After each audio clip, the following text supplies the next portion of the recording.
Oi pessoal, tudo bem? Aqui com vocês, professor César, e vou falar com vocês hoje sobre geradores elétricos, tá? O que é um gerador elétrico?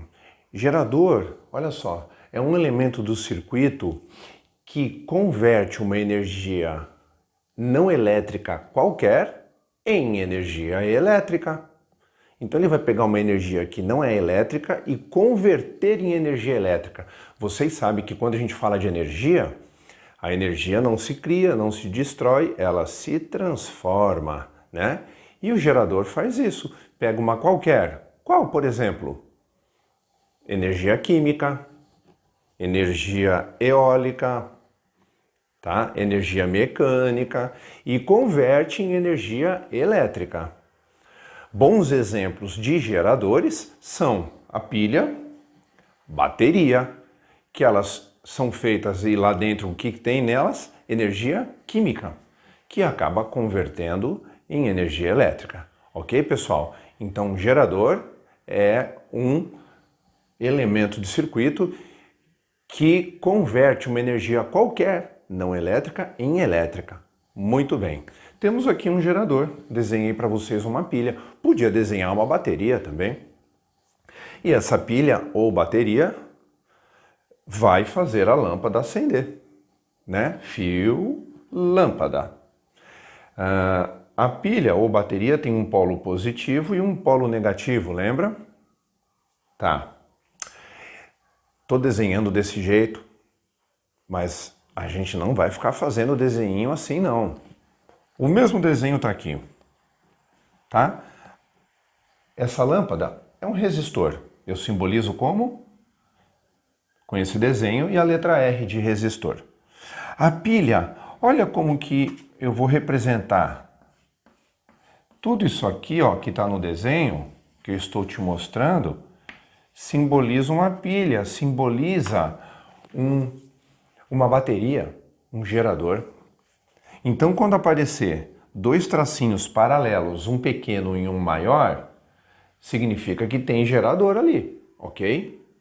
Então, assim, nos circuitos elétricos, pessoal, a gente não vai ficar desenhando bateria, lâmpada, geladeira, fogão, não vai não, tá? Então, qualquer aparelho elétrico, resistor. No caso de um gerador, tá aqui. Isso representa um gerador, seja pilha, seja bateria, polo negativo, polo positivo, igualzinho estava aqui. Caramba, aqui dentro tem um outro resistor. Sim, a bateria é um aparelho, então ela possui uma resistência lá dentro dela, que vamos chamar de resistência interna.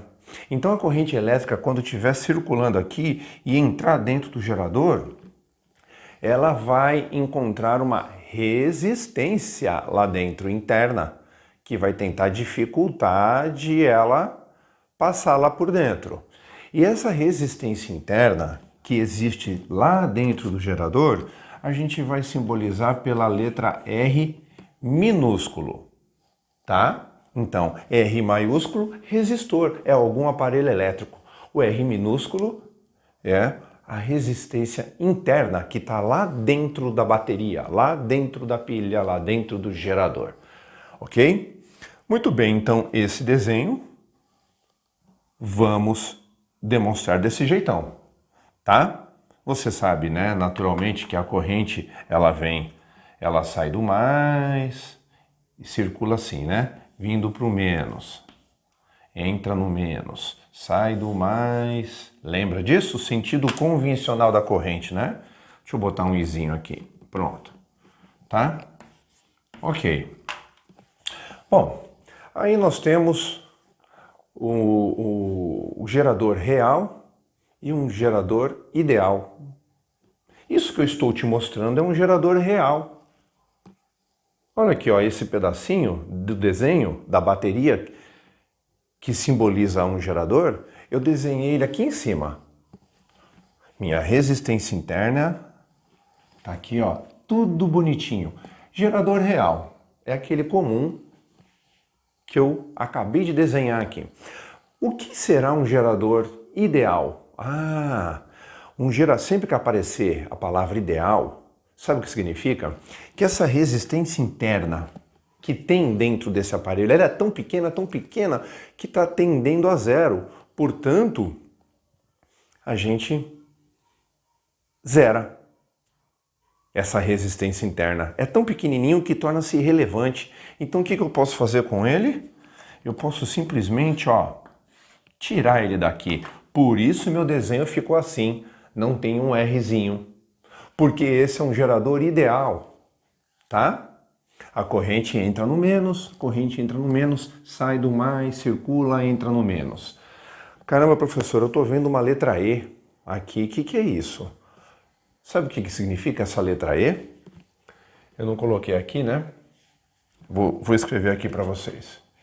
Esse E significa força eletromotriz. Tá? Motriz, eletromotriz.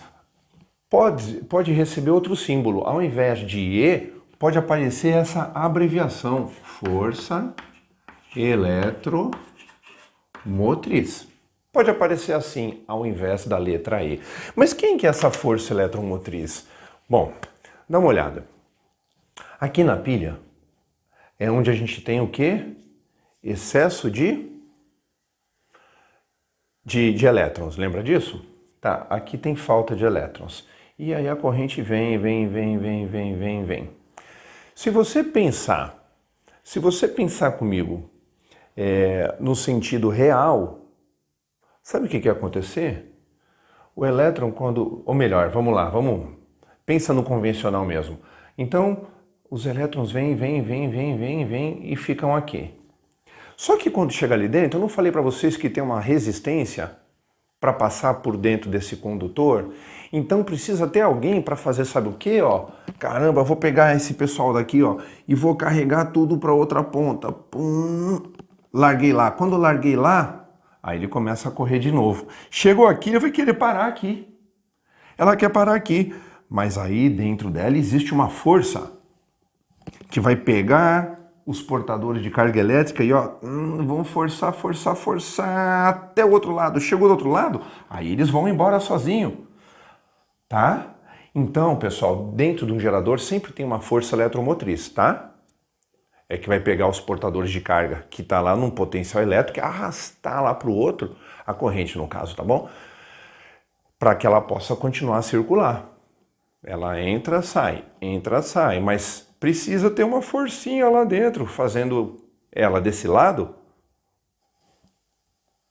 vir até o outro lado. Então tem que forçar para chegar aqui. Quando chegou aqui, solta que ela vai embora. Chegou ali, encontra uma certa resistência.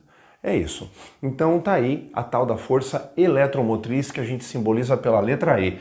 Toda bateria, toda pilha, todo gerador, existe uma força eletromotriz. Esse é um valor constante que não altera. Tá bom? Muito bem. Eu coloquei um gráfico aqui para te mostrar, para a gente deduzir aqui a nossa equação do gerador. Eu vou fazer o seguinte, eu vou pegar aqui uma apostila qualquer, eu vou dobrar, tentar obter uma reta. Tá aqui, uma retinha. Tá aqui um gráfico. Eu botei uma reta amarela, esquece ela. Tá aqui, o amarelo é isso aqui. Enquanto eu não uso a bateria, se eu não uso, passa corrente elétrica?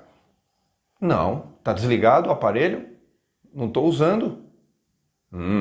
Se eu não estou usando, a corrente é zero.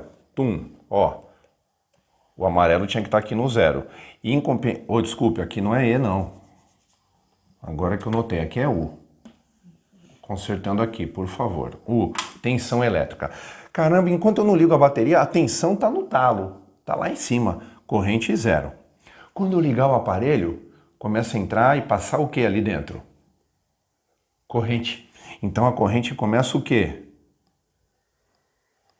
A aumentar. E a tensão? O que acontece com a tensão? Vai diminuindo. Por isso eu desenhei uma reta decrescente, porque eles são inversamente proporcionais. Tá? Aqui no caso, beleza? A gente está gastando, né? Por isso, resultou numa reta decrescente. Um aumenta, o outro diminui. Beleza. Agora eu vou voltar com você, eu posso voltar com vocês lá no 9º ano, se você quiser, ou no 1º ano de física, ou no 9º ano de matemática, ou no 1º de física. Porque você tem aqui uma equação de 1º grau. Sempre que você tem uma reta, resultado num gráfico, é equação de 1º grau. Porque se fosse 2º grau, você teria a parábola. Tá. Vamos lá. Imagine você... Eu vou para física direto, tá?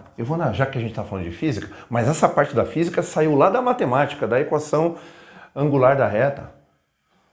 Na física, quem que a gente tinha aqui em cima? Espaço. E aqui embaixo, quem a gente tinha? Tempo. Conforme eu vario o meu espaço, ó, que nem agora, eu tô o quê aqui no meu espaço? Na minha posição, tô parado. Eu tenho velocidade? Não. Para a velocidade surgir, o que eu tenho que fazer? Mudar meu espaço, variar. Variei meu espaço, o tempo varia junto, surge uma grandeza chamada quem? Velocidade, que é essa reta. É a inclinação da reta. É como se eu fosse calcular uma tangente. Se eu quero descobrir a inclinação, é só eu calcular a tangente, que é cateto oposto sobre cateto adjacente. Então lá, na física do 1º ano, o que você tinha lá? Que o V era igual a quem? A variação do espaço pela variação do tempo, né? Ou seja, cateto oposto, S está aqui, sobre tempo que está aqui. E eles têm que variar para existir esse carinha, certo?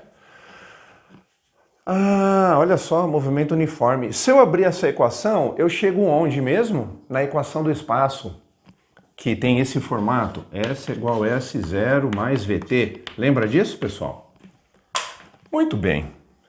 Caramba, o raciocínio é o mesmo. Só que agora eu vou tirar o tempo, a velocidade e o espaço. E vou pensar nas minhas letras da matéria de hoje. Caramba, eu estou em eletrodinâmica, não estou em cinemática. Então, vamos mudar só as letras? Aqui é a minha resistência interna que vai aparecer. Então, minha equação vai ficar quase igual, professor? Vai. Como que eu vou achar o R? Só vamos trocar as letras. É um lado sobre o outro, cateto oposto sobre cateto adjacente. Esse lado é o U sobre I. Puxa vida, essa é a primeira lei de Ohm. Ok.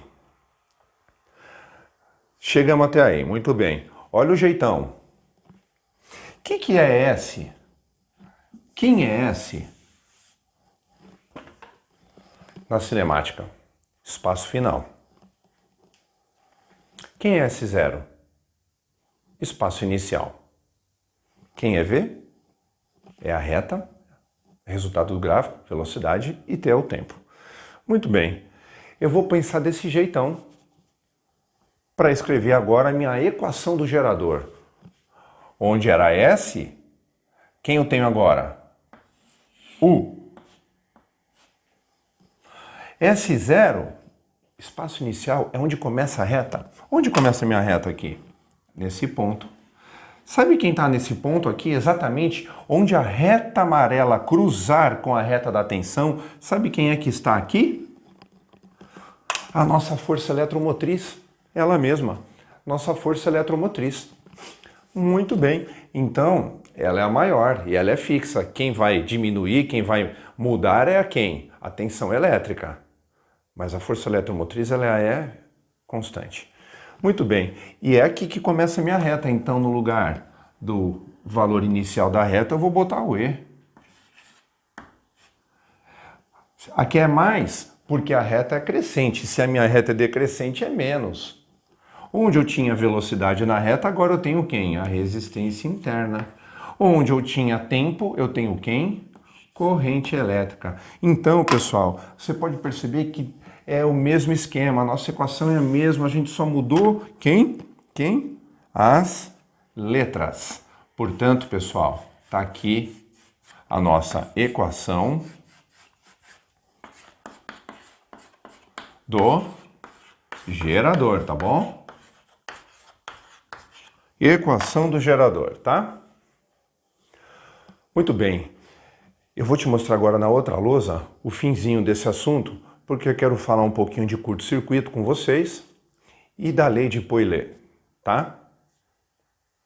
Bom, pessoal, temos que falar agora do curto-circuito. Coloquei aqui novamente o nosso gráfico, que é mais fácil eu te mostrar assim, tá? O nosso gráfico e a equação do gerador.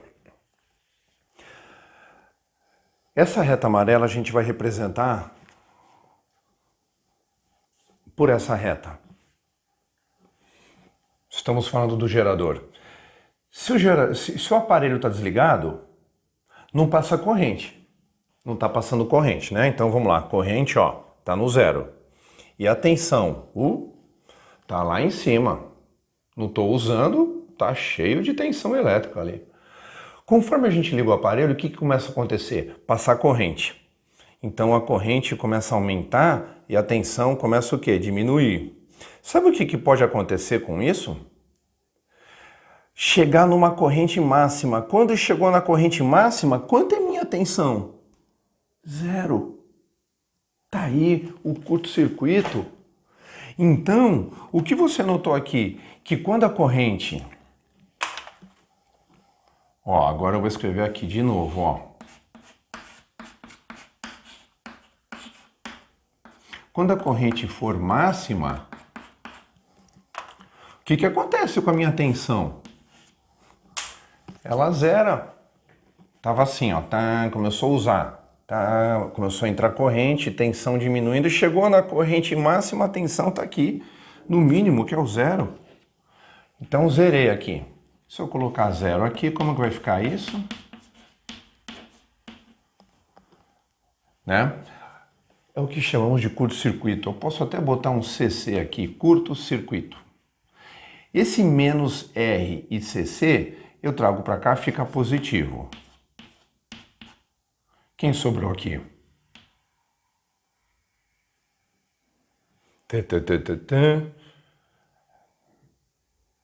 Faltou só o R aqui. Pronto, quem sobrou aqui foi o E. Se eu quiser determinar a corrente de curto-circuito, é só isolar aqui. Portanto, essa resistência interna está multiplicando, vem para cá o quê? Dividindo. Temos aqui a equaçãozinha do curto-circuito. Tá? Equação do curto-circuito. Ah, precisa decorar? Não, você pode usar do gerador. É só você pegar do gerador e lembrar que no curto-circuito, quanto vale a tensão? Vale zero. Coloque zero ali que você descobre, você determina a tua corrente de curto-circuito, tá? Agora vamos para a parte prática disso. Eu vou tentar te mostrar o que é um curto. Matematicamente eu já te mostrei, mas agora vamos para o nosso dia a dia. Você sabe que um carro, um automóvel, ele tem uma bateria. Daquela bateria sai um cabo grosso e dentro daquele cabo grosso tem um monte de fio, um monte. Um fio que vai para a buzina, um fio vai para o farol, um fio vai para o rádio, um fio para o vidro elétrico, porque todos esses são dispositivos elétricos, né? Eles estão tudo lá encapado. Vou tentar fazer um desenho aqui para você. Então, bateria. Aí vem. Aqui tem um aparelho elétrico que vai ser ligado, ó. Tá? Então aqui é o R, aqui o E, menos o mais e minha resistência interna. Já está acostumado com esse desenho, né? Tá. Curto-circuito. Imagina só que lá no carro, de repente um fio soltou de onde ele estava. Soltou daqui, ó, relou em outro lugar. Mais ou menos isso que eu vou desenhar, ó. Um fio estava aqui indo para algum lugar, saiu de lá, e relou aqui nesse outro lado, ó. Prontinho, nós temos um curto-circuito aqui. Lembra da nossa equação, primeira lei de Ohm? R igual a U sobre I. O que eu falei para vocês nessa aula? Que esses carinhas são inversamente proporcionais. Quanto maior esse, menor esse. Fica com isso na cabeça agora, gente. Maior a corrente, menor é o resistor. E vice-versa. Olha a corrente vindo. Dá uma olhada, a corrente vai sair do mais, e lá vem ela. Lá vem ela. Quando chegar aqui, sabe o que ela vai fazer? Ela vai correr por aqui, ó. Ó. Ela vai fazer isso. Não vai passar aqui. Por quê, professor? Caramba, nesse fio azul, que é o curto-circuito, tem algum R desenhado aí? Não. Então não tem resistor. Quanto menor o resistor, maior a corrente. Se eu não tenho nada de resistor ali, eu teria a máxima corrente. Por isso a corrente vem todinha para cá. Não passa ali naquela lâmpada. Não é porque a lâmpada queimou. Não queimou, não. Não passa a corrente elétrica ali, ela não acende. Então, tchau, aquele elemento do circuito. Isso é um curto-circuito, tá? E para a gente encerrar agora esse nosso assunto, eu vou apagar o meu curto-circuito aqui para poder te mostrar outra coisinha. A lei de Poilet. O que esse cara fez? Ele fez mais ou menos o que Torricelli fez também. Torricelli ele ia resolver alguns exercícios e tinha duas incógnitas, às vezes aceleração, às vezes tempo. O que ele fez? Ele pegou as duas equações, a do espaço, da velocidade, juntou duas em uma, isolou o t em uma delas, substituiu na outra, fazendo um sisteminha, e isolou o t. O t sumiu da equação, ficando prontinha para a gente trabalhar quando o tempo não é fornecido. Ah, foi o que Poilet fez. Olha o que esse cara fez, ó. Olha o que ele fez. Ele pensou na primeira lei de Ohm, R igual a U sobre I. E ele pensou na equação do gerador, ele pegou as duas e juntou numa só. Sabe o que ele fez? No lugar desse U, quem é esse U? E menos RI. Ele pegou no lugar desse U e substituiu, colocou E menos RI, juntou as duas em uma, fez sumir a tensão e a equação dele ficou com esse formato aqui, ó. Tá aí. Prontinho. Então você tem aqui, ó, sempre que você tiver que determinar corrente elétrica e a tensão não foi dada, você pode usar a equação de Poilet. Tá bom? Outra coisinha que eu quero falar para vocês, lembra que nessa aula, lá no começo eu falei do gerador ideal? Se o gerador ideal, comigo aqui, por favor, gerador ideal é quando a resistência interna dele é tão pequena, que torna-se desprezível, ou seja, o Rzinho é zero. Se eu botar zero aqui, 0 vezes I, vai dar zero. Então todo mundo aqui some. Quem vai sobrar? O U é igual a E. Sempre que o gerador for ideal, ele não tem a resistência interna. O U será igual a E. Se ele der um ou outro, você pode usar em um ou outro. Tá bom, pessoal? Bom, agora resta a gente fazer exercícios, né, sobre isso tudo. Eu vou deixar um link aqui embaixo onde teremos exercícios. Tá bom, pessoal? Espero que tenham compreendido. Continuem conosco que tem muito mais aí pela frente. Valeu!